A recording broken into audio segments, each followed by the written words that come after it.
Hello friends, कैसे हैं आप लोग। इकोनॉमिक्स हम लोग पढ़ रहे थे ना, यूपीएससी बीपीएससी जीपीएससी के लिए, मतलब कोई भी स्टेट पीसीएस है और अदर कॉम्पिटिटिव एग्जामिनेशंस, वहाँ पे जो इकोनॉमिक्स इंडियन इकोनॉमी आपको पूछा जाता है, तो उसकी पढ़ाई हम लोग कर रहे थे। इंडियन इकोनॉमी में हम लोग बैंकिंग चैप्टर पढ़ रहे हैं, और बैंकिंग में लास्ट क्लास में एनपीए तक पढ़े थे, है ना। एनपीए देख रहे थे कि एनपीए क्या है, उसका रीज़न क्या है, उसके इफ़ेक्ट क्या होते हैं, इसके बारे में हम लोग पढ़े। आज उसी एनपीए को कंट्रोल करने के लिए क्या काम करती है गवर्नमेंट, क्या काम करती है या आरबीआई क्या काम करती है, उसको हम लोग देखेंगे।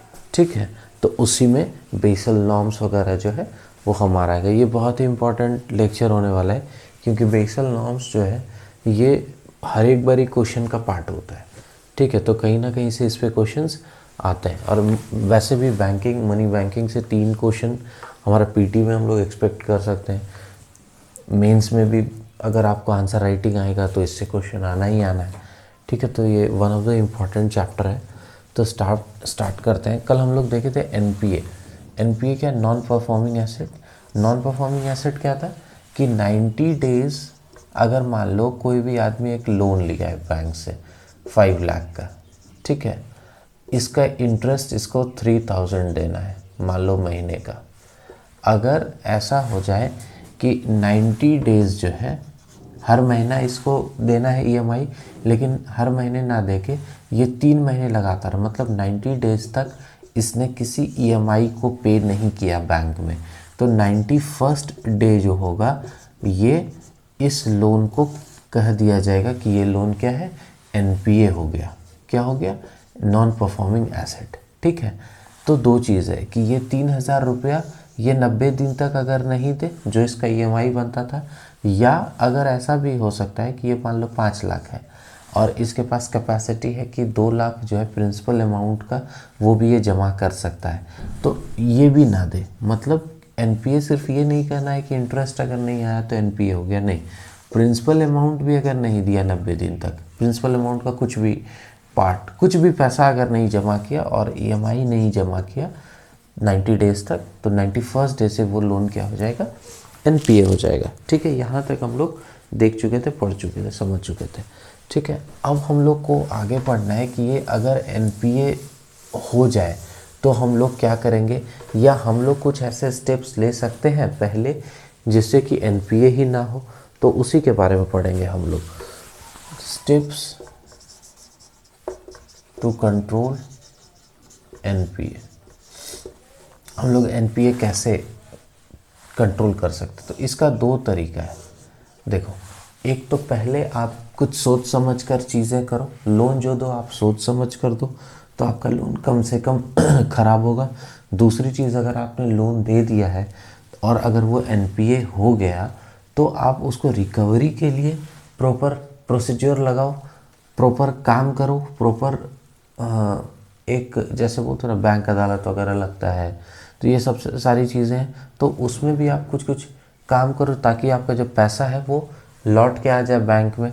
ठीक है, या मान लो 1 लाख लोन दिए, लोन ख़राब हो गया, तो हम लोग 80,000 ही लेके, कभी ऐसा बैंक करती है ना कि बैंक अदालत लगा, वहाँ पर क्या बोला कि चलो ठीक है, आप पूरा अमाउंट नहीं रिटर्न कर सकते हो, तो कुछ पैसा आप छोड़ के 1 टाइम में आप रिटर्न कर दो। तो ये सारे स्टेप्स हैं किसके लिए, to reduce NPA of the banks.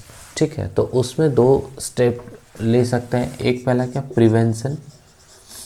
Prevention कब कब होगा, सिंपल है, बिफोर लोन जब हम देंगे, या बिफोर एनपीए को, जब एनपीए हो उससे पहले ही लोन दे, उससे पहले ही हम ये प्रिवेंट कर लेते हैं, चीज़ें लगा लेते हैं। और एक क्या है, आफ्टर एनपीए, अगर लोन दिए और वो एनपीए हो गया, तो वहाँ पर भी हम लोग कुछ कोशिश करेंगे ताकि इसको, बैंक के पैसे को बचाया जा सके। दैट इज़ पोस्ट एनपीए, इसको लिखो, पोस्ट एनपीए। ठीक है, तो प्रिवेंशन जो है, मतलब पहले जो है हम लोग 2 चीज़ करते हैं, इसको बोलते हैं प्रोविजनिंग नॉर्म्स और दूसरा बेसल नॉर्म्स। बेसल नॉर्म्स, ठीक है। और पोस्ट एनपीए क्या करते हैं, आईबीसी क्या है, insolvency and bankruptcy code, insolvency and bankruptcy code. और दूसरा क्या है, सरफेसी एक्ट, ISE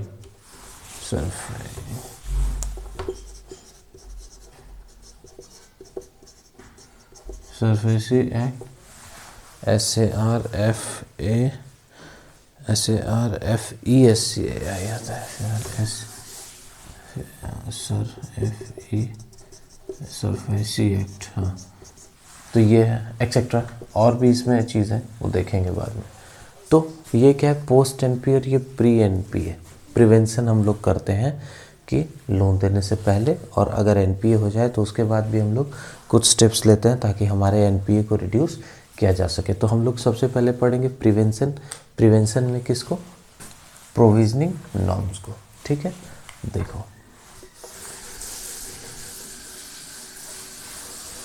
अब क्या है प्रोविजनिंग नॉर्म। प्रोविजनिंग नॉर्म में क्या है, ये बेसिकली इंडिविजुअली हम लोग इसको देखते हैं। इंडिविजुअल जो रिस्क है उस पर बात करते हैं। इंडिविजुअल करने का मतलब हर एक लोन टू लोन वैरी करता है, मतलब लोन टू लोन हम लोग चेक करते हैं। जैसे एक आदमी आया लोन लेने, उसका भी प्रोविजनिंग करेंगे हम लोग, दूसरा आया उसका अलग करेंगे, तीसरा आया उसका अलग करेंगे। मतलब इंडिविजुअल जो भी लोन हो रहा है, जो क्रेडिट हम लोग दे रहे हैं, जो रिस्क है, उसका असेसमेंट करते हैं किसमें, प्रोविजनिंग नॉर्म में। इसमें करते क्या है बेसिकली, सिविल चेक किया जाता है किसका, इंडिविजुअल का। मतलब आप जैसे लोन बैंक में लेने जाओगे तो आपसे आपके पैन कार्ड का नंबर लिया जाएगा, आपका मोबाइल नंबर लिया जाएगा, और क्या करते हैं वो सिविल चेक करते हैं। सिविल में बेसिकली क्या होता है, आपको ये लेखा जोखा आपका पता चलता है कि आपने पहले कितना लोन लिया हुआ है, उसका पेमेंट क्या आप टाइमली किए हो या पेमेंट टाइमली नहीं किए हो, कितने पैसे आपने पहले बैंक के लिए हैं और आपने एनपीए उसको कर दिया है। तो ये सारी चीज़ें जो है वो किस में मिल जाती है, सिविल में। तो हर एक कस्टमर जो भी बैंक में लोन लेने जाता है उसके सिविल को पहले चेक किया जाता है। ठीक है, और सिविल को चेक करने मतलब हर एक का चेक हो रहा है, इसलिए इसको क्या बोले, इंडिविजुअल रिस्क असेसमेंट करते हैं इसको। ठीक है, हर एक इंडिविजुअल का सिविल चेक करते हैं, और सिविल चेक करने के बाद देखते हैं कि हाँ ये आदमी का सिविल स्कोर क्या है। मान लो 600-700 आपका अगर सिविल स्कोर आया है तो कहेगा कि ठीक है आपको हम लोन देते हैं। अगर आपका सिविल स्कोर अच्छा नहीं होगा तो लोन नहीं दिया जाएगा। ठीक है, तो ये चीज़ है। उसके बाद क्या है, जब आपका सिविल स्कोर चेक कर लिया गया, उसके बाद ये बैंक करती है कि बैंक का जो प्रॉफिट है, बैंक का जो भी प्रॉफिट है उसका सम पोर्शन जो है साइड कर देती है, रख देती है अलग से, कि ये जो आदमी जिसका हमने सिविल चेक किया है, इसको अगर हम लोन दे रहे हैं तो लोन ये कल, अभी तो ठीक है इसका सिविल ठीक है, इसको लोन दे दिया, लेकिन कल को हो सकता है कि इसका लोन ख़राब हो जाए, एनपीए हो जाए, तो उससे लड़ने के लिए बैंक क्या करती है, कुछ पोर्शन अपने प्रॉफिट का ये देखती है कि इस आदमी को इतना लोन दिया तो उस अपने प्रॉफिट का सम पोर्शन इसके अगेंस्ट रख देती है। उसको बैंक खर्च नहीं करती है कि मान लो कल को एनपीए हो जाए तो क्या होगा, हम उस पैसे को जो हम अपने प्रॉफिट से काट के रखे हैं उस पैसे को यूज़ करके अपने लॉस को थोड़ा क्या कर सके, कम कर सके। तो यही क्या है, प्रोविजनिंग है। इसका मतलब और क्लियर ऐसे समझो, मान लो एक बैंक है, ठीक है, इसने 10 लाख का लोन दिया हुआ है टोटल। एक इसका देखो 10 लाख में एक दिया 5 लाख, एक 3 और 2 लाख का, ऐसे करके 3 लोन दिया हुआ है। इसका जो नेट प्रॉफिट है मान लो बैंक का, इस बार देखा गया कि इसका प्रॉफिट 2 लाख रुपए है। तो बैंक क्या करती है, इस 2 लाख में अपने सैलरी वगैरह जो भी पे वे करती है, मान लो सब पे वे करके भी इसको 2 लाख और बच गया बैंक को, तो बैंक क्या करेगी इस 2 लाख में? प्रोविजनिंग नॉर्म्स का मतलब क्या होता है कि आप इसको प्रोविज़न कीजिए, इसका, इस प्रॉफिट का क्या प्रोविज़न कीजिएगा कि आप जो ये 3 आदमी को जो लोन दिए हैं 2 लाख, 3 लाख, 5 लाख, जिसका सिविल स्कोर ठीक था, आपने इसको इंडिविजुअली असेस किया और आपने इसको लोन दे दिया, लेकिन एक चांस तो है कि कल को ये जाके अमाउंट एनपीए हो जाए। तो मान लो ये एनपीए हो जाएगा कल को जाके, तो क्या होगा? अगर बैंक इस 2 लाख से अपना कुछ इनकम निकाल के नहीं रखेगी, आज चूँकि आप प्रॉफिट में हो, तो बैंक क्या क्या मान लो 50,000 आप क्या क्या निकाल के साइड रख दिया। अब नेट प्रॉफिट वो कितना है? 1.5 लाख। तो ठीक है, 50,000 तो मेरे पास कुशन अमाउंट है। मान लो फिर नेक्स्ट मंथ बैंक को 5 लाख का प्रॉफिट हुआ, बैंक इसमें से फिर 2 लाख निकाल के रख दी, तो ये कितना हो गया? 2 लाख, 2.50। अब मान लो एक केस कि 2 साल के बाद ये लोन एनपीए हो गया, तो 3 लाख रुपया था, 2 साल में कस्टमर ने मान लो 20,000 रुपया या 30,000 रुपया जमा किया था, या ज़्यादा मान लो 50,000 जमा किया था, और इसका इंटरेस्ट लगा के अब जो बच रहा है 2.80 लाख, अभी कस्टमर के पास बैंक का इतना पैसा बच रहा है। अब 2 साल के बाद क्या होगा कि मान लो ये लोन एनपीए हो जाए, तो एनपीए हो जाएगा मतलब ये बैंक का क्या हो गया? लॉस हो गया। तो अब मान लो उस 2 साल के बाद बैंक का जो प्रॉफिट है, मान लो वो प्रॉफिट घट के 1 लाख रुपया हो गया है, किसी और कारण से बैंक का प्रॉफिट क्या हो गया? घट गया। ठीक है, तो 1 ही लाख हुआ प्रॉफिट, लेकिन पहले से 1 लाख प्रॉफिट हुआ बैंक का, और 2,80,000 बैंक का क्या है? ऑलरेडी ये माइनस जा चुका है। क्यों? क्योंकि ये लोन हो गया। तो अगर नेट हम लोग देखेंगे इसका प्रॉफिट, तो कितना हो जाएगा? -1.80 लाख उस साल के लिए। तो बैंक की स्थिति क्या हो जाएगी? खराब हो जाएगी, माइनस में चला गया इसका प्रॉफिट। कहने का मतलब लोग क्या है? डर जाएंगे कि बैंक खराब हो रहा है, इसका काम खराब हो रहा है, तो लोग अपने शेयर्स को उससे निकालने लगेंगे, फिर इसका शेयर्स प्राइस वगैरह गिरने लगेगा, बैंक का रेपुटेशन खराब हो जाएगा। तो इस केस में बैंक क्या करेगी? ये जो 2.5 लाख रुपया जो बैंक ने पहले से बचा के रखा था, प्रोविजनिंग किया हुआ था है ना, प्रोविजनिंग किया हुआ था, अपने प्रॉफिट से निकाल के रखा हुआ था, वो क्या करेगा? इसमें डाल देगा। तो अब बैंक के पास कितना बच गया? 70,000। 2.50 माइनस 1.80 मतलब 70,000 जो है फिर भी बैंक के पास प्लस में बचा। तो बैंक कह सकती है कि मेरा नेट प्रॉफिट 1.70 हुआ, है ना। तो मतलब निगेटिव ग्रोथ से वो किस में आ गया? पॉजिटिव में आ गया। तो दिस इज प्रोविजनिंग, इसीलिए ये प्रोविजनिंग किया जाता है। ठीक है, आज समझ में। बस आपको ये याद रखना है कि प्रोविजनिंग नॉर्म्स जो है उसमें जो रिस्क असेसमेंट होता है वो इंडिविजुअल होता है। ठीक है, और बैंक क्या करती है? इंडिविजुअल के सिबिल को, स्कोर को चेक करती है और उसको लोन देती है, और अपने प्रॉफिट से उस लोन के कल को वो एनपीए ना हो जाए उसको बचाने के लिए अपने प्रॉफिट को, अपने बैलेंस शीट को या अपने बुक को पॉजिटिव में रखने के लिए उस कहा जाता है कि बैंक आप जो है अपने प्रॉफिट के कुछ पोर्शन को इंडिविजुअली हर एक लोन के लिए उसका कुछ पोर्शन अपने प्रॉफिट का रखते जाइए, असाइड करते जाइए, ताकि आपका लोन कल को एनपीए अगर हो भी गया तो आपके बुक में, आपके प्रॉफिट में कोई असर ना पड़े, मतलब आप निगेटिव ग्रोथ में ना जाओ। तो this is about provisioning norm. ठीक है, होप क्लियर हो गया होगा।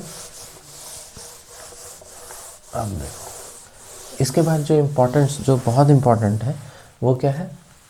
Basel norms. ये भी क्या प्रिवेंशन, हम लोग पहले ये कर लेते हैं ऐसा नहीं कि एनपीए हो गया, लोन दे दिया, उसके बाद बेसल नॉर्म्स। बेसल जगह है, वहाँ पर ये एक्चुअली कमेटी बैठी थी जिसने इस नॉर्म्स को बनाया है कि हम लोग ऐसा नॉर्म्स मतलब क्या है? एक ये कह दे, एक सेट ऑफ रूल्स दे दिया कि अगर आप ऐसे ऐसे काम करोगे तो आपका जो एनपीए है वो उससे आप बच सकते हो, आप लॉस से बच सकते हो, है ना। तो दैट इज़ बेसल नॉर्म्स। तो बेसल नॉर्म्स में सबसे पहले क्या है? ये बेसल कमेटी का एग्रीमेंट है बेसिकली। बेसल कमेटी बैठी थी बेसल में, इसलिए उसका नाम क्या रख दिया? बेसल कमेटी का ये क्या है? एग्रीमेंट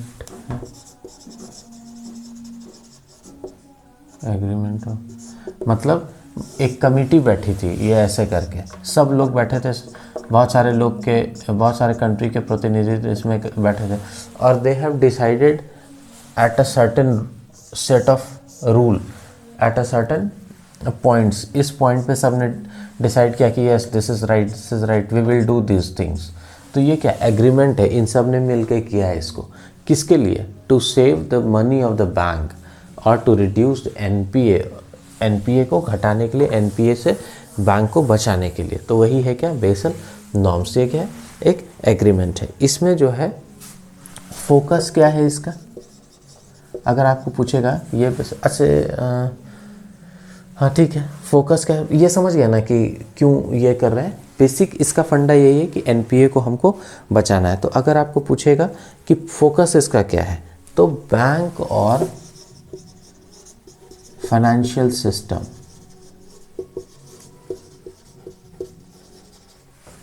के रिस्क को देखता है, बताता है। क्या है, बैंक और फाइनेंशियल सिस्टम का क्या रिस्क है, बेसिकली रिस्क क्या, क्रेडिट रिस्क क्या है, उसको ये देखता है, फोकस करता है उस चीज़ पर। फोकसेस ऑन रिस्क ऑफ, ऐसे लिखो, risk of bank and financial institutions. ये किस पे फोकस करता है, रिस्क। किसके रिस्क पे, के किसके रिस्क को, तो बैंक और फाइनेंशियल सिस्टम में, कि आपने जो दिया है, जो लोन वगैरह जो भी चीज़ है, उसको हम लोग कैसे बचा सकते हैं। ठीक है, तो यही है क्या, बेसल कमिटी का फोकस ये है। और इसका अगर आपको पूछे पर्पस, ये बताओ पर्पस, ये तो समझ गए कि किस पर फोकस है। पर्पस इसका क्या है, बेसल नॉर्म का, इसका पर्पस है to ensure financial institution have enough capital on account to meet the obligation and to absorb the unexpected losses. मतलब सिंपल टर्म में ये समझो कि जो लॉसेस आपको बैंक को होने वाला है, अगर होने वाला है, कैसे, एनपीए से, ऐसे समझो। तो एनपीए से अगर आपको लॉस हो जाएगा, तो उससे आपको बचाने के लिए, क्या है, बचाने के लिए, तो कैसे बचाएगा, आपको इनफ कैपिटल,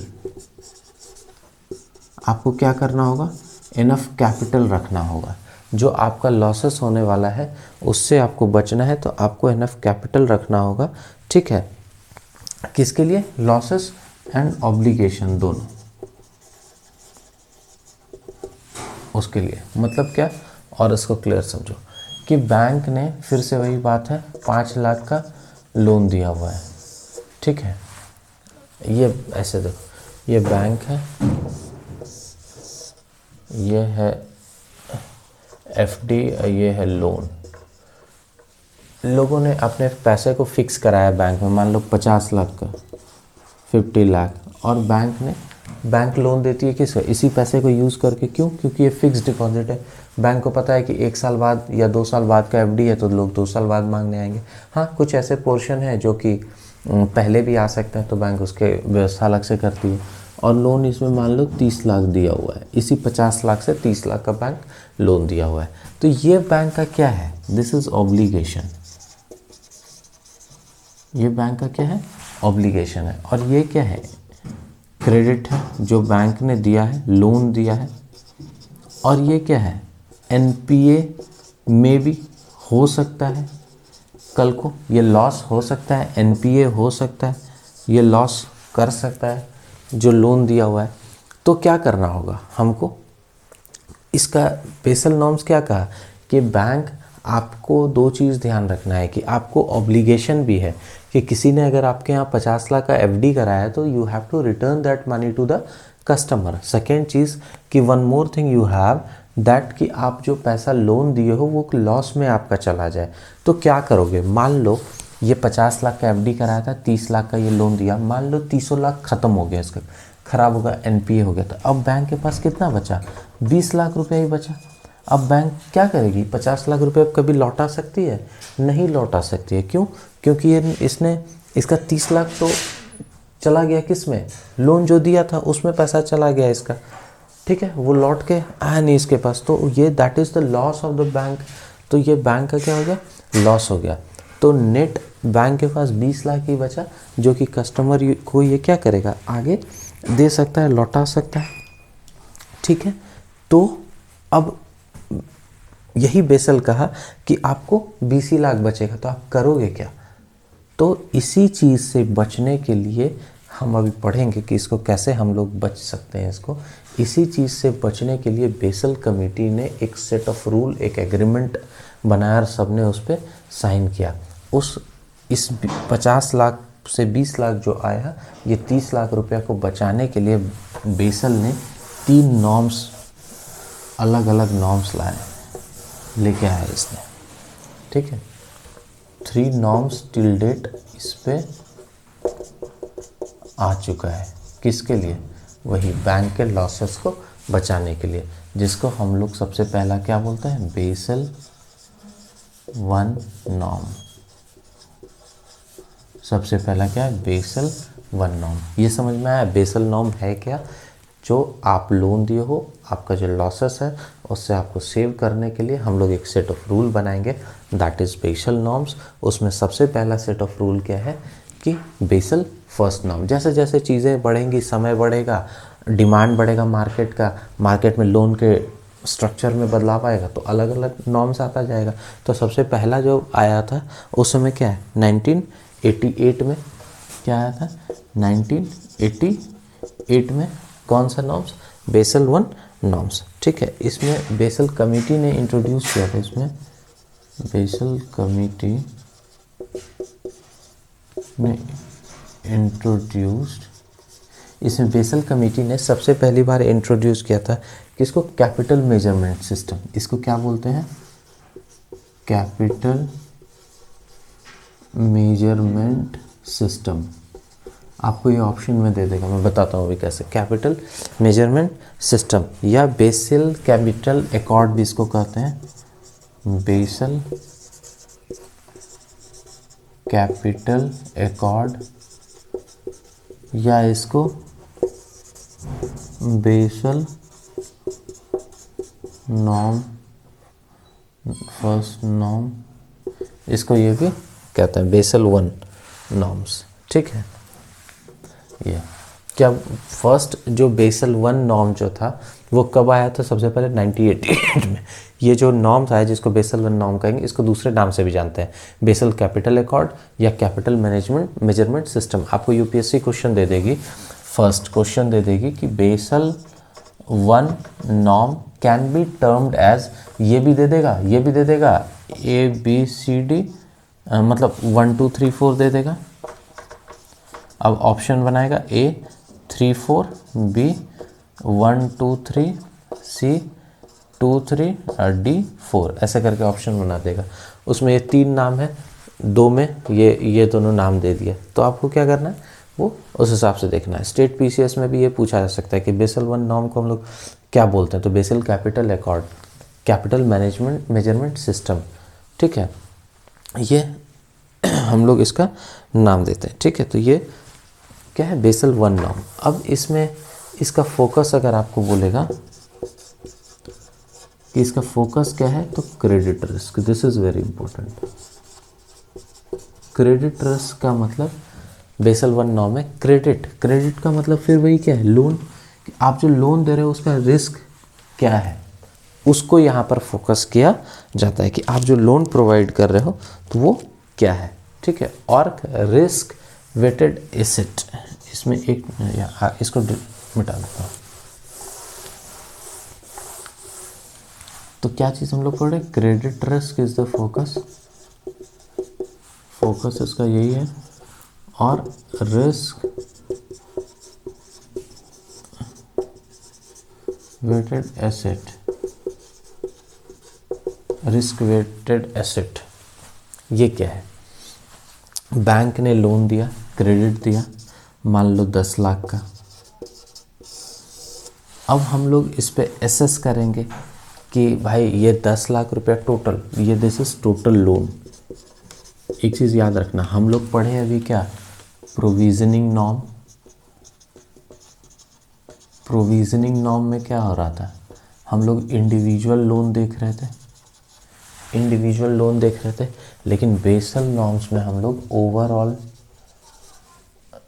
लोन या क्रेडिट की बात करेंगे कि बैंक ने टोटल कितना लोन दिया हुआ है, कितना क्रेडिट दिया हुआ है और उस पर कितना, कौन सा ऐसा लोन है जो ख़राब हो सकता है। तो मान लो 10 लाख का टोटल लोन दिया हुआ है बैंक ने, इस पे 4 लाख रुपए जो है ये क्या है, ऐसा लोन है जो कि कल को ख़राब हो सकता है। ठीक है, तो रिस्क वेटेड एसेट का मतलब यही हुआ कि कौन सा ऐसा एसेट है जिसमें कि रिस्क है, उसको आप वेट कीजिए, नापिए। This is simple, risk weighted asset, कि इस 10 लाख में कौन सा ऐसा लोन है, जो अमाउंट है, जो एसेट है जो कि रिस्क पर है, उसको आप मेजर कीजिए, वेट कीजिए। तो हम वेट किए क्या कि 4 lakh is RWA, risk weighted asset की, ये कल को ख़राब हो सकता है ये लोन।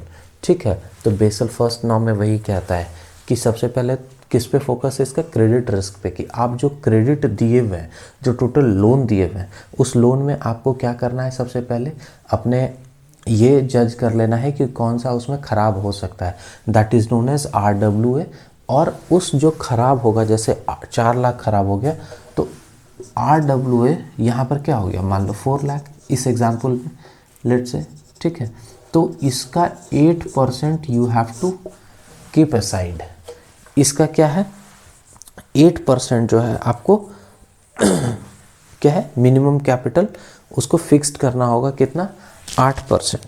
किसके लिए, क्रेडिट रिस्क के लिए।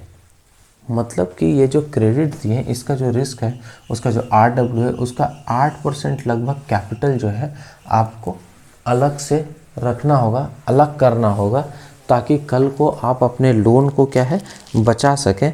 This is known as Basel 1 norm. ठीक है, क्लियर है, ठीक है, क्लियर हो गया होगा।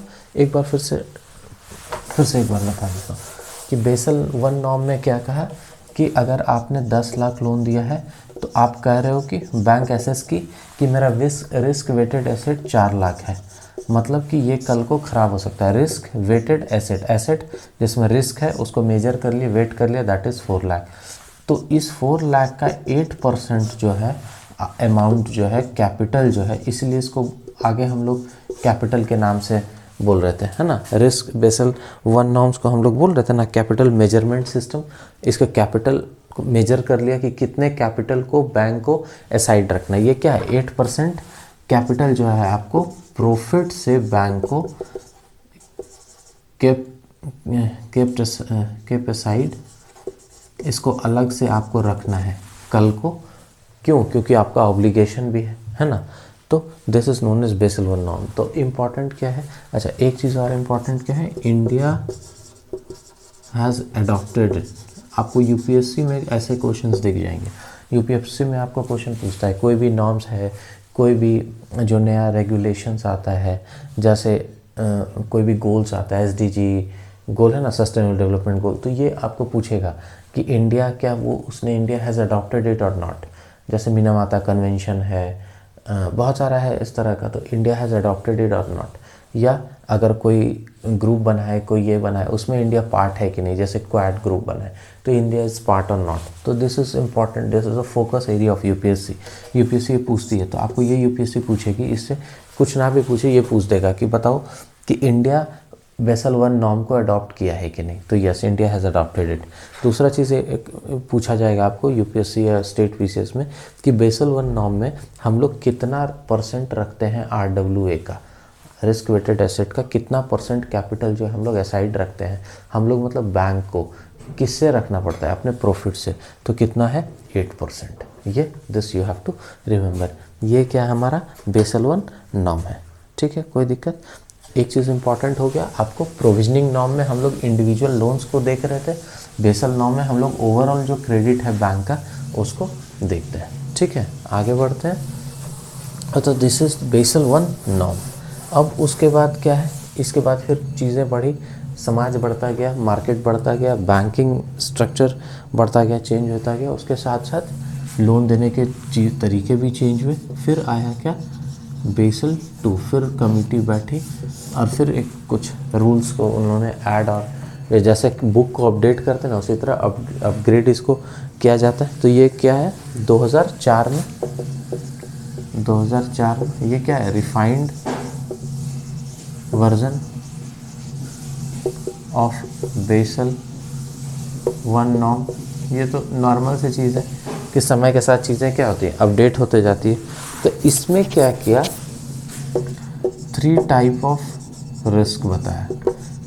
देखो हम लोग बेसल वन नॉर्म पढ़े, बेसल वन में क्या पढ़े, सिर्फ क्रेडिट रिस्क, फोकस क्या था, क्रेडिट रिस्क, कि जो आप लोन दे रहे हो उस पर क्या रिस्क है आपका, सिर्फ उसके बारे में था। अब इसमें उसको बढ़ा के और 2 चीज़ ऐड कर दिया गया। पहला क्या है, क्रेडिट रिस्क, क्रेडिट रिस्क तो आप समझ रहे हो फिर वही कि बैंक ने जो लोन प्रोवाइड किया। दूसरा क्या है, मार्केट रिस्क, ठीक है, जहाँ पैसा लगाया गया उस वो रिस्क। और तीसरा क्या, ऑपरेशनल रिस्क, ऑपरेशनल रिस्क। देखा गया कि इन सब चीज़ के कारण भी एनपीए हो रहा है, तो चलो इस सब चीज़ को भी ऐड करते हैं। सिर्फ एनपीए क्रेडिट रिस्क के कारण नहीं होता है। तो ये बेसल 2 नॉर्म्स में, तो सबसे पहला क्वेश्चन यहाँ पर पूछेगा आपको कि बेसल 2 में कितने टाइप के रिस्क के बारे में बताया गया, तो 3 टाइप का। कौन कौन सा रिस्क है ये आपको याद रखना है, capital risk, market risk, operation risk. और कब आया ये, 2004 में। अब हम लोग इसको एक एक करके पढ़ते हैं। बेसल 2 क्रेडिट रिस्क, अभी मैंने आपको बताया व्हाट इज क्रेडिट रिस्क क्या है, कि जो आपका टोटल जो है लोन उसको एसेस जो करते हैं। लेकिन यहाँ पर क्रेडिट रिस्क क्या है, बोरोवर क्रेडिटेबिलिटी, ब्रो यहाँ पर क्या देखा था, बोरोवर का क्रेडिटेबिलिटी, कि बोरोवर जो है इसका क्रेडिट क्या है, जो पैसा ले रहा है उस पे क्या है। मतलब कि मान लो 5 आदमी हैं, 5 आदमी है, लोन लिया है ABCDE। देखा गया कि इसका हिस्ट्री निकाला गया, सिविल वगैरह से चेक किया गया, तो बैंक स्टेटमेंट वगैरह से, कि ए जो है ये बहुत ही अच्छा आदमी है, मतलब ये जितने लोन को लिया है टाइम पे पैसा चुकाता है, अर्निंग बेस का अच्छा है, कभी पैसा इसका रुकता नहीं है। बी जो है वो एवरेज है, सी जो है इसका स्थिति डमाडोल है, डी ये भी एवरेज है, और ई जो है ये भी एवरेज है मान लो। तो ऐसे करके किया गया। तो बैंक को लोन तो देना ही देना है, ये भी बैंक की एक मजबूरी है। क्यों, अगर लोन देगा ही नहीं तो इकॉनमी में पैसा जाएगा नहीं, तो ग्रोथ होगा नहीं इकॉनमी का, और अल्टीमेटली बैंक को भी प्रॉफिट नहीं होगा, तो बैंक को तो पैसा देना ही है लोन। तो क्या करती है, ये जो बोरोवर को दिया इसके क्रेडिटेबिलिटी को चेक करती है, कि इसका सिविल वगैरह चेक किया, इसका बैंक स्टेटमेंट वगैरह देखा, तो देखा कि ये बहुत अच्छा है, मान लो ये भी बहुत अच्छा है, ये इसका गड़बड़ स्थिति, ये दोनों एवरेज है। तो बैंक देख रहा है क्या कि हम ये 5 लाख सबको 5-5 लाख दिया है, तो ये तो बहुत अच्छा है, इसके बारे में बैंक को नहीं सोचना है। ये भी बहुत अच्छा है, ये भी नहीं सोचना है, मतलब इसको छोड़ के चल सकती है। लेकिन ये जो 5 थी या 15, ये एवरेज और ये गड़बड़ है, ये एक चांस है कि इसमें भी 10 लाख और 5 लाख, ये 10 लाख का ज़्यादा चांस है, और ये 5 लाख का और 10 लाख का उससे कम चांस है कि ये ख़राब हो जाए। लेकिन ओवरऑल ये 15 लाख है, जिस पे कि बैंक को डाउट है कि ऐसे बोरोवर जो है ये कल को एनपीए कर सकते हैं। तो यही बोरोवर के क्रेडिटेबिलिटी को चेक किया जाता है सबसे पहले, किसमें, बेसल 2 में। इसी को क्या बोलते हैं, क्रेडिट रिस्क। इसको जो देंगे उसमें जो हम जो क्रेडिट दिए हैं उसको, वो मेरा क्या रिस्क पर है उस क्रेडिट का, ठीक है, उसका 8% हम लोग क्या करेंगे, साइड रख लेंगे। तो ये क्या है, क्रेडिट रिस्क। दूसरा हम लोग क्या पढ़े, मार्केट रिस्क, मार्केट रिस्क। इससे भी हम लोग डिनाई नहीं कर सकते हैं, किससे, मार्केट रिस्क से। अच्छा हाँ ठीक है, दूसरा मार्केट रिस्क। मार्केट रिस्क में क्या होगा, जो मैक्रो इंडिकेटर्स हैं, मैक्रो इंडिकेटर्स हैं हमारे इकॉनमी का, उस पर ये डिपेंड करेगा। कौन, जैसे GDP, GNP, NDP, NNP etcetera. ये जो मैक्रो इंडिकेटर्स हैं हमारे इकॉनमी पे के, उस पर डिपेंड करेगा कौन, ये हमारा मतलब मार्केट रिस्क क्या है। ये मार्केट रिस्क कहने का मतलब क्या, मान लो सब ठीक है, आप लोगों को पैसा दिए, लोन बांटे, लेकिन पूरा मार्केट ही, इकोनॉमी ही ख़राब हो गई, मान लो आपका जीडीपी ही ख़राब होने लगा, उस आदमी के कारण नहीं हुआ, और भी जो मार्केट में इकोनॉमिकल जो भी काम हो रहा है उसके कारण हो गया। जैसे कोविड आ गया, उसमें क्या हुआ, अपना जीडीपी ख़राब हो गया, तो वो क्या है, मार्केट रिस्क है ना। उस आदमी की गलती नहीं है जिसने पैसा लेके ट्रांसपोर्टेशन का काम शुरू किया था। अब कोविड के कारण ट्रांसपोर्टेशन ठप हो गया, लोग कहीं आना जाना छोड़ दिए, तो उसका जो पैसा है वो क्या हो गया, एनपीए हो गया। तो वो due to what, due to market risk, due to GDP, due to GNP, जो मार्केट में लॉसेस हो गया उसके कारण। तो this is not because of the person. तो इसको भी हम लोग एसेस करते हैं किसमें, बेसल 2 में। और तीसरा चीज़ ऑपरेशनल रिस्क,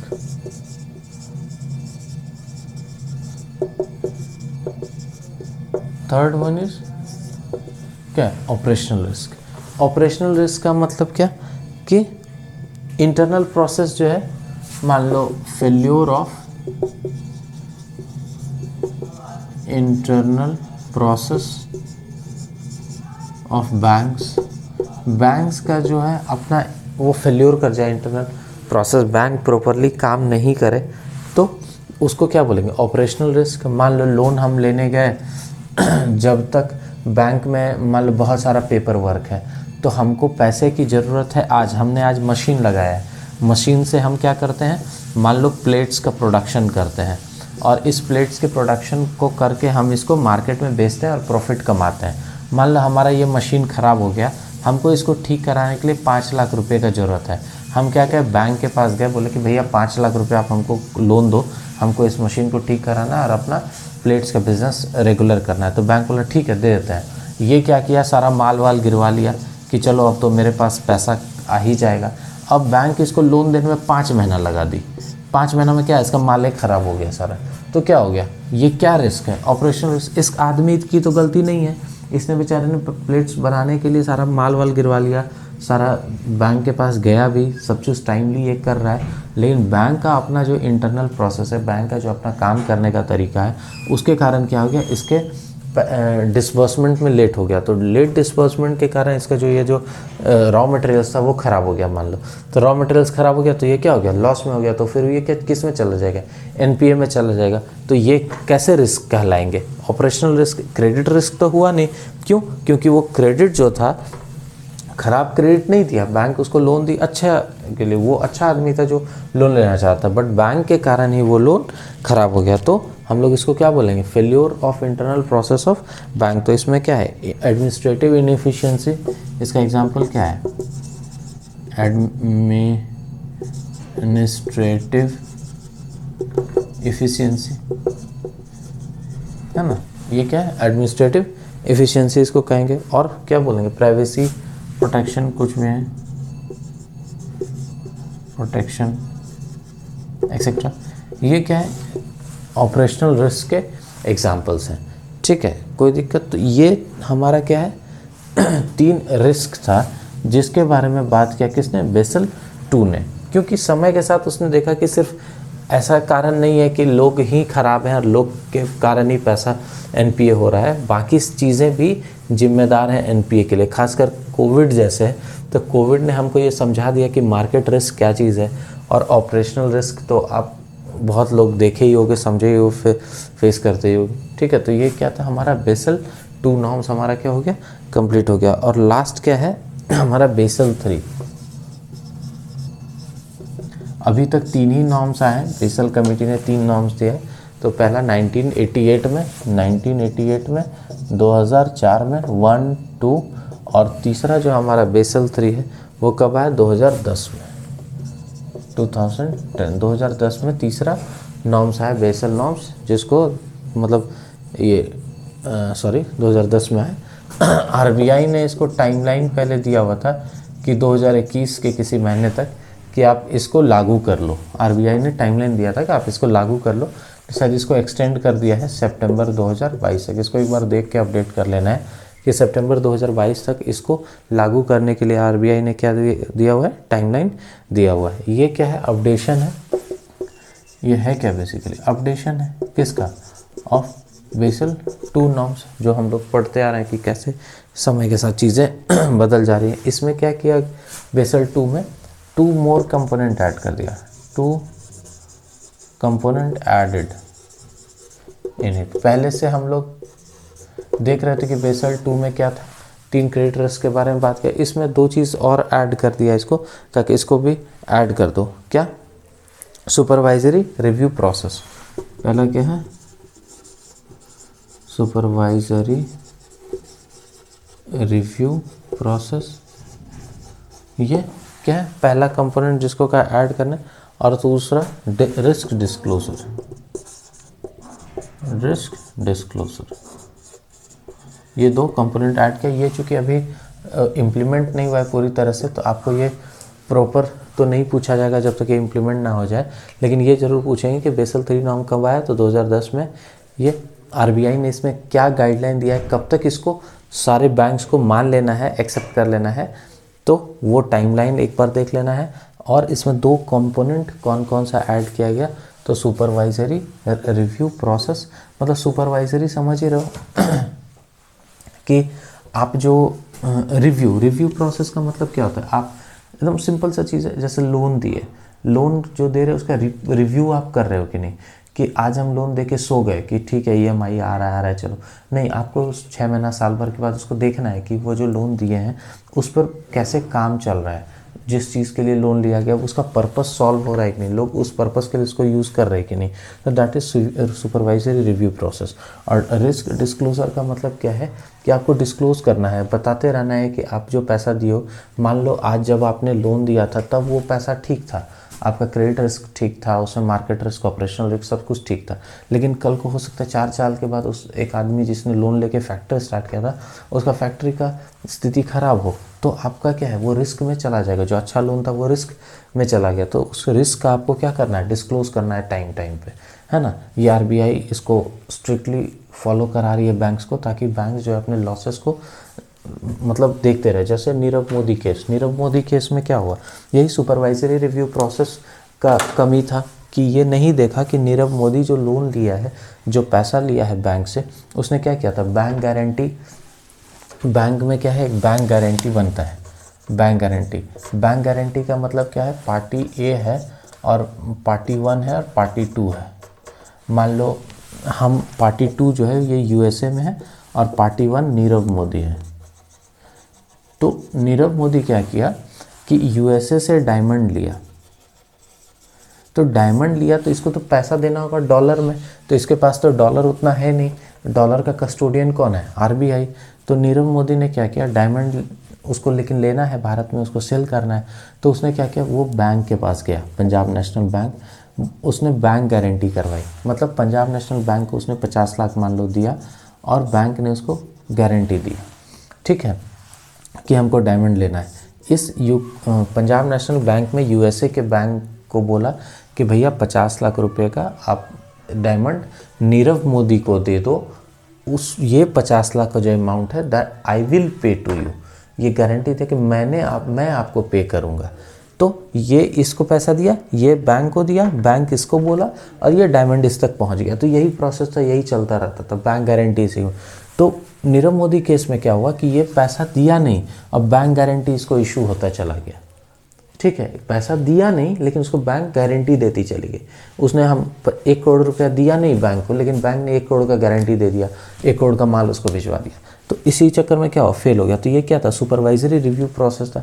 तो टाइम के साथ साथ जब जो एनपीए होता है, जो टाइप होता है, लोन जैसे जैसे ख़राब होता है उससे लोग सीखते जाते हैं, उस पर भी कमेटी काम करती है, तो वो अपनी चीज़ों को अपडेट करते रहती है। तो आरबीआई जो है इसको स्ट्रिक्टली फॉलो कराने के लिए काम कर रही है। तो ये क्या है, हमारा बेसल नॉर्म्स है, ये बहुत ही इम्पॉर्टेंट है अपने कॉम्पिटिटिव एग्जामिनेशन के लिए, इसको समझना। और आप नॉर्मली ये थोड़ा सा ट्रिकी चीज़ है, लोग को दिक्कत होता है समझने में, तो मैंने बहुत लेमन टाइप से आपको समझाया, तो आपको होप अच्छा लगा होगा तो लाइक कर देना और चैनल को सब्सक्राइब करके आगे शेयर कर देना, ठीक है। और इसके बाद हम लोग इंसॉल्वेंसी एंड बैंक्रप्सी कोड, जो हमारा एनपीए होने के बाद की जो चीज़ प्रक्रिया है उसके बारे में पढ़ेंगे और हमारा बैंकिंग चैप्टर ओवर हो जाएगा, ठीक है।